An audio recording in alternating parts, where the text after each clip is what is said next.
বিসমিল্লাহির রহমানির রহিম। আমরা পবিত্র কোরআনের প্রথম সূরা সূরা ফাতিহা ১ নম্বর সূরা যেটা, তো এই সূরাতে হয়েছে কি, আমরা আল্লাহর কাছে একটা দরখাস্ত করছি যে আল্লাহ, তুমি আমাদেরকে সরল সহজ পথ দেখাও, যে পথে চললে তুমি খুশি, এবং যে পথে তোমার প্রিয়জনরা চলে গেছে আমাদেরকে সেই পথে পরিচালিত করো, যে পথে তোমার অভিশপ্ত এবং যে পথে চললে তোমার গজব নাজিল হয়েছে যাদের উপর, আমাদেরকে সেই পথে পরিচালিত করো না। আমাদের মূল বিষয় কিন্তু এটাই। তো এখন আমি আপনাদেরকে সূরা ফাতিহার বাংলা অনুবাদটা এবং সূরা বাকারাতে আল্লাহ যে আমাদেরকে পথ দেখাইছেন হেদায়েতের জন্য, আমরা যে অ্যাপ্লিকেশনটা করছি, যে দরখাস্তটা আমরা সূরা ফাতিহার মাধ্যমে করছি, তারই যে উত্তর দিয়েছেন এটা সূরা বাকারাতে আসছে। আমি সেটাই আপনাদেরকে ইনশাল্লাহ শোনাবো, একটু মনোযোগ দিয়ে শুনবেন এবং আমরা আমলে নেব ইনশাল্লাহ।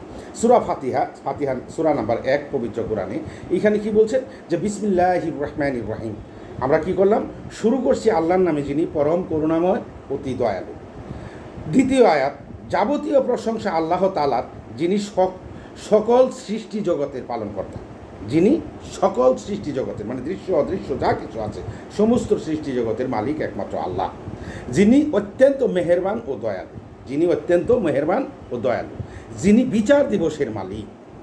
আমরা একমাত্র তোমারই ইবাদত করি এবং শুধুমাত্র তোমারই সাহায্য প্রার্থনা করি।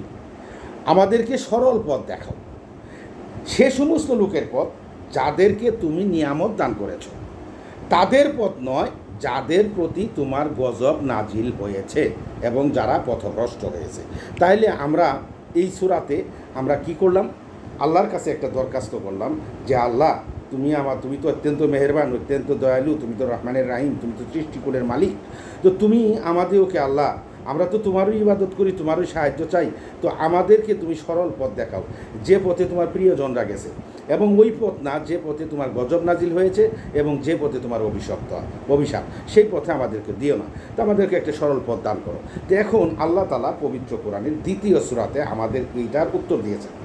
মানে আমরা যে অ্যাপ্লিকেশন করলাম, দরখাস্ত করলাম, আল্লাহর কাছে একটা সরল সহজ পথ চাইলাম, সেই পথের একটা উত্তর আমাদেরকে এখানে দিয়েছে যে তোমাদের জন্য এই পথ, এই বিষয় সূরা বাকারাতে, যে সূরা বাকারা সূরা নাম্বার ২ পবিত্র কোরআনে।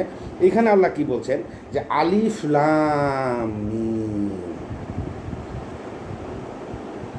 এ সেই কিতাব যাতে কোনো সন্দেহ নেই, পথ প্রদর্শনকারী পরহেজগারদের জন্য। এই যে যারা পরহেজগার, আমরা যারা দরখাস্ত করলাম আমাদেরকে সরল পথ দান করো, সরল পথ দেখাও, আমাদেরকে সহজ সরল পথ দেখাও। তো আল্লাহ তাআলা এই বলছে এখানে, এই কিতাব সেই কিতাব যাতে কোনো সন্দেহ নাই, পথ প্রদর্শনকারী পরহেজগারদের জন্য। যে পরহেজগাররা যে আমার কাছে পথ চাইলো, এই যে এইভাবে চললে তারা পথ প্রদর্শন পাবে, তারা পথ পাবে, সরল পথ পাবে।